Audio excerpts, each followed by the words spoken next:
નમસ્કાર, હું હર્ષ રાઠોડ, ન્યૂઝ ગુજરાતમાં આપનું સ્વાગત છે। સમાચારની શરૂઆત કરીશું મોટા સમાચારથી। કપરાડા ગુજરાત આદિવાસી સંશોધન અને તાલીમ સોસાયટી દ્વારા આયોજિત જનજાતીય ગૌરવ ઉત્સવ 2026 અંતર્ગત સોનિયાભાઈ કાશીરામ ગાયકવાડને ગુજરાત આદિ ગૌરવ સન્માનથી સન્માનિત કરવામાં આવ્યા છે।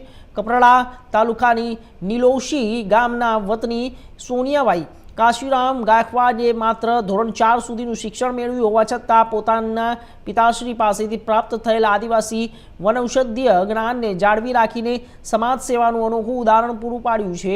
વર્ષો સુધી તેમણે કુદરતી ઔષધિ અને પરંપરાગત ઉપચાર પદ્ધતિઓ દ્વારા હજારો લોકોને આરોગ્ય લાભ અપાવ્યો છે। સાથે જ વનસ્પતિઓનો ઉપયોગ આયુર્વેદિક ઉપચાર અને પરંપરાગત જ્ઞાનને નવી પેઢી સાથે પહોંચાડવામાં તેમનું યોગદાન નોંધપાત્ર રહ્યું છે। તેમની આ અનન્ય સેવાઓને આદિવાસી સંસ્કૃતિની જતન બદલ TRI ગુજરાત દ્વારા તેમને આદિવાસી ગૌરવ સન્માન એનાયત કરાયું છે।